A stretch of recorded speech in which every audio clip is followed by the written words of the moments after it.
I'm reading Meiichi Kayu's biography. I reached page 84, so I'm carrying on from there. Peace be upon you. She realized intuitively that the fear itself was the real danger, not the image that induced it. Images perceived in meditation are merely mental phenomena that have no inherent power to harm one's body or mind. They are neutral, and in and of themselves carry no specific meaning. The mind's interpretation of them is the crucial point and the source of danger. An interpretation brings about a reaction of fear and loathing, which are poisonous and negative emotions that destabilize the mind, threaten its equilibrium, and endanger its sanity. Focusing attention on the terrifying aspects of an image instinctively magnifies the negative emotional reaction and increases the danger. Withdrawing attention from the image and focusing on the fear itself restores it solidly to the present moment, where fear and image can no longer coexist. Maichi Kayu realized then, with clear insight, that only unrestrained fear could harm her in meditation. The meditation that Ajahn Mun had taught her was deceptively simple, and the rhythmic repetition of Buddha made it appear easy. But the massive effort required to focus her mind on a single object after so many years of neglect made meditation frustratingly difficult at first. She felt her body and mind out of sync, as though they were tugging against each other. The mind needed one thing, the body wanted another. The mind wanted this, the body needed that. Disharmony prevailed. Too much food brought lethargy. Too little escalated errant thinking. She pondered how to balance eating and sleeping, walking and sitting, communal and personal. She wondered how to maintain a sharp, mindful focus during each changing moment and every new circumstance throughout the day. My Chi Kayu experimented with fasting, going entirely without food for several days at a time, but she discovered that lack of food left her feeling mentally dull and sluggish, and vulnerable to changing moods and wayward thoughts, as if the flow of her spiritual energy was somehow constricted. Hello, I hope you are well. Peace be upon you.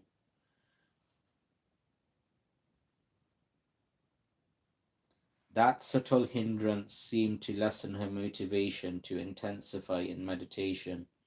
She knew that many of the monks in Ajahn Mun's tutelage found fasting to be a valuable tool for advancing their spiritual development. They regularly endured hunger and discomfort because fasting increased their mental vigilance, making the mind bold and its focus sharp. Hello, Scott. I hope you're well. Peace be upon you.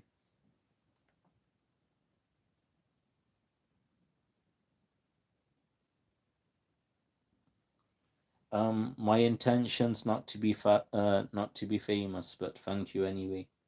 I appreciate that. She knew that many of the monks in Ajahn Mun's tutelage found fasting to be a valuable tool for advancing their spiritual development.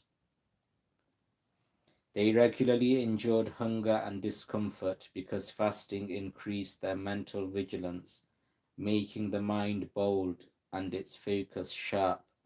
But Maichi Kayu's mind failed to respond positively, so in the end she concluded that going without food did not suit her temperament.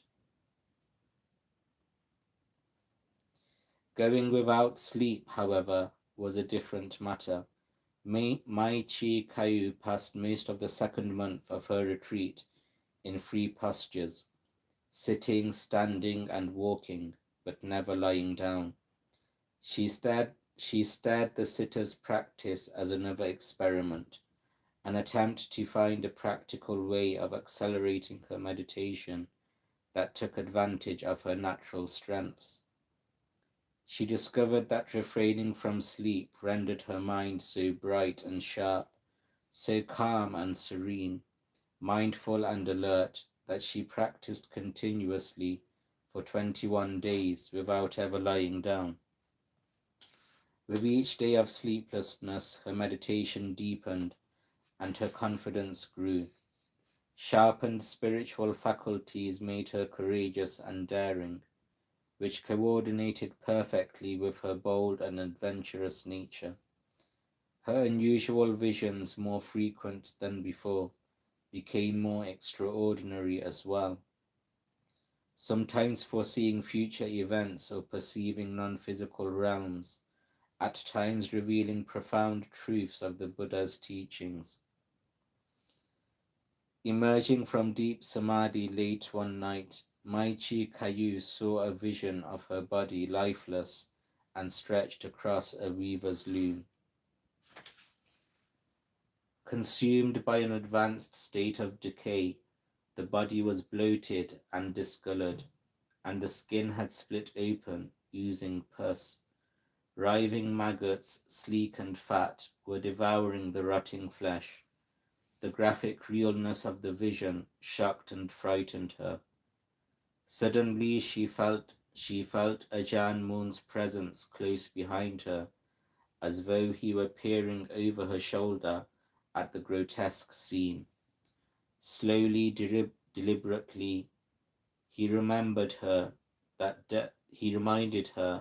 that death is the natural consequence of birth. All creatures born into this world will eventually die, their bodies decaying and returning to their natural elements in precisely the same manner. Indeed, everything in the universe is impermanent and constantly changing.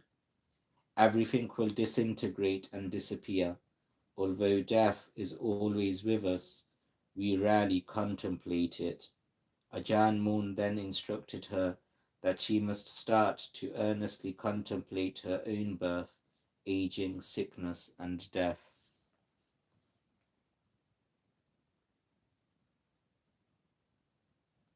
Oh yeah, Swami, my phone is charging. That's why. That's why it's that way. Okay, thank you for caring. I hope you are well. Peace be upon you. Be a nun in the truest sense. You don't want to spoil your vocation by mingling with the foul-smelling grit of worldly life.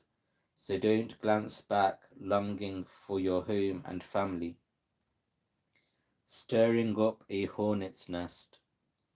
Little Caillou spent the rainy months working around the house and playing with her cousins. She was a happy, cheerful girl, but she missed her mother's calm and comforting presence. She worked hard to please her father, Bunma, but he often appeared distracted by some inner turmoil. He frequently left home in the morning and did not return until late at night. On lunar observance days, Caillou followed the womenfolk to Wat Nong Nong and joined her mother for daily chores, chatting incessantly about life at home. What she said worried Mai Chi Caillou. Her husband's regular disappearances were unusual, and from what Caillou described, he seemed to be intoxicated when he returned. Mai Chi Caillou decided, for her daughter's sake, that she would visit home occasionally to help with the housework and to keep an eye on the situation.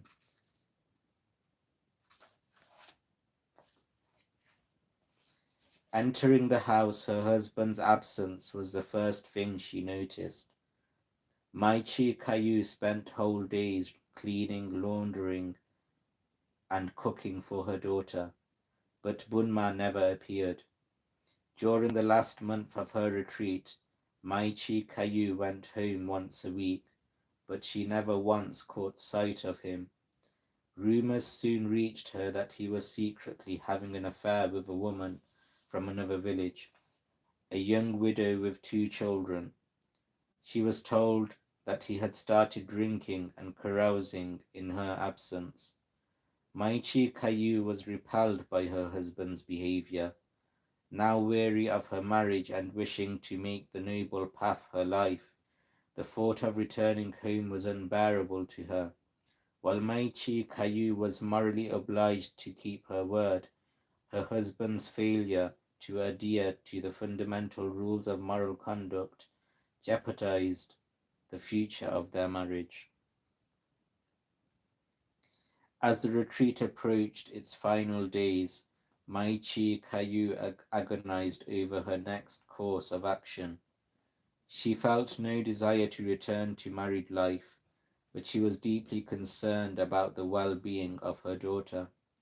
She wanted to remain close to Kayu, to guide and comfort her, but at 10 years of age, Kayu was still too young to live at the monastery with her mother. Besides having renounced all worldly possessions, she had no means to support a child, but only the meager daily rations sufficient to sustain one person. Slowly following several weeks of deliberation, the idea took shape in Mai Chi Kayu's mind that she could combine both the household and the monastic worlds into her daily life. By spending her daylight hours at home, being a mother and a wife, she could fulfill her worldly obligations. By passing her nights at the monastery, absorbed in meditation, she could pursue her spiritual goals. As unorthodox and unrealistic as the scheme seemed, she was willing, even desperate, to try it. So as agreed, Maichi Kayu returned home on the final day of the rains retreat. However, she had not relinquished her white robes, nor had she given up her vows. She remained an ordained Maichi, but wore a black skirt and blouse over her white robes to disguise her true intentions. She spent the morning and afternoon with Kayu, contemplating the day's housework and cooking the evening meal. She planned to serve her family dinner and then quickly return to the monastery before dusk. When Kayu and Bunma sat down to eat, she served the food but refrained from eating as she continued to observe the nun's training rule to forego meals after midday. Maichi Kayu's abstinence provoked her husband's anger. He demanded the reason for her behavior and commanded her to sit. When she refused, he leapt from his seat and tried to grab her eyes by the arm. Maichi Kayu jumped away, racing down the steps and away from the house. Bunma started to give chase, but was quickly restrained by Maichi Kayu's older brother, Piyin. He advised Bunma to let her go. Furious, Bunma bellowed that their marriage was finished. He yelled after her that if she wanted any part of her possessions, he yelled after her that if she wanted any part of their possessions, she could sue him in the provincial high court. As Mai Chi Kayu ran through the village in the descending twilight, she felt drained by the pain and suffering of her worldly life, and at that moment decided to never disrobe. Maichi Kayu arrived back at the monastery to find that everyone was worried about her. When she recounted what took place, the senior-most nun Mai Chi Dang scolded her. Why bother going back to your husband? You're just stirring up a hornet's nest. Take a lesson and stop sticking your hand into the fire. Even if you don't get burned, your reputation will be. Mai Chi Kayu debated cutting off all contact with her husband, but her brothers urged her to settle her affairs with him first. Heeding their advice, she returned to the house several days later to negotiate a formal settlement to their marriage. Her husband was in no mood to compromise. He insisted that everything she had acquired since their marriage rightfully belonged to him. All that remained to decide was what to do with the belongings she had inherited from her parents. Having already renounced the world and its material possessions, Mai Chi Kayu found it natural, even gratifying, to give everything she owned to Bunma and ask for nothing. Hello Theo, peace be upon you, brother.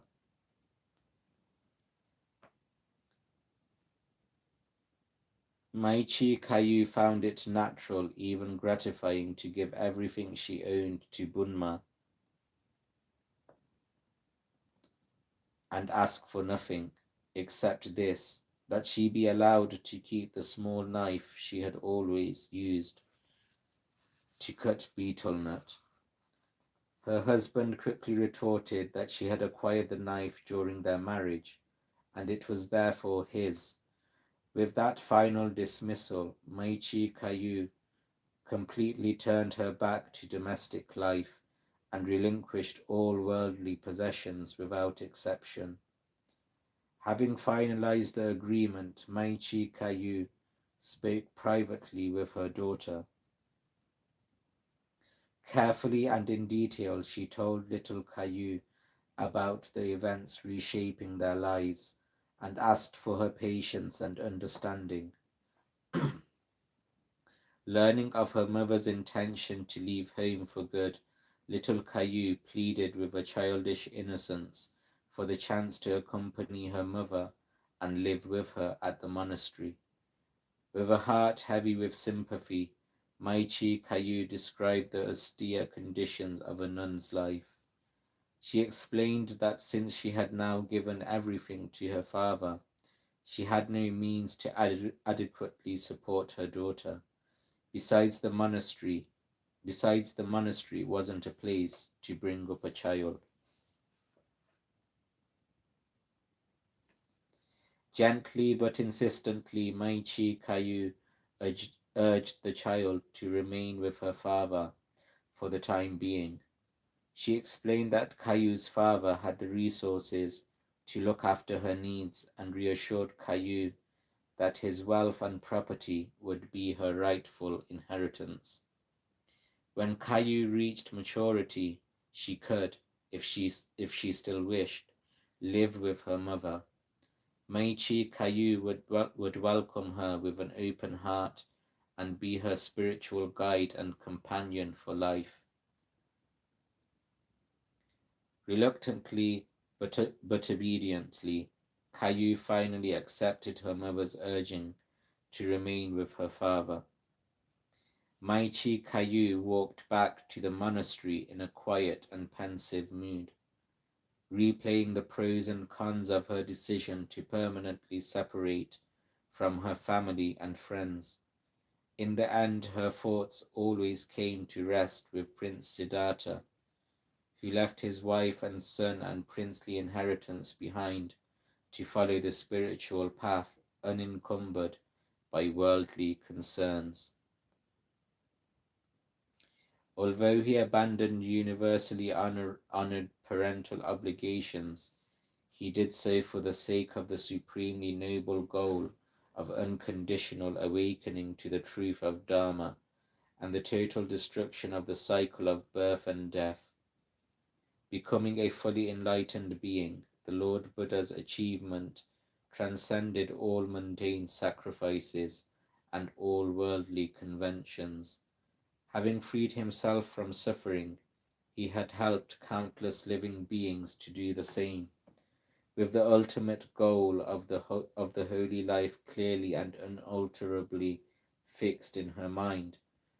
Chee Kaew was inspired to follow steadfastly in the Buddha's footsteps.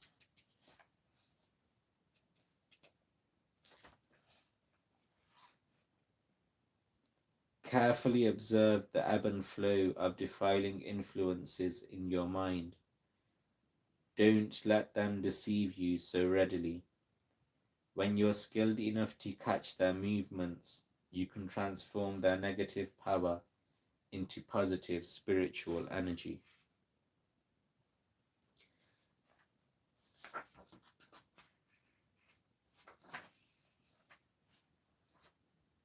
Simply fetching water.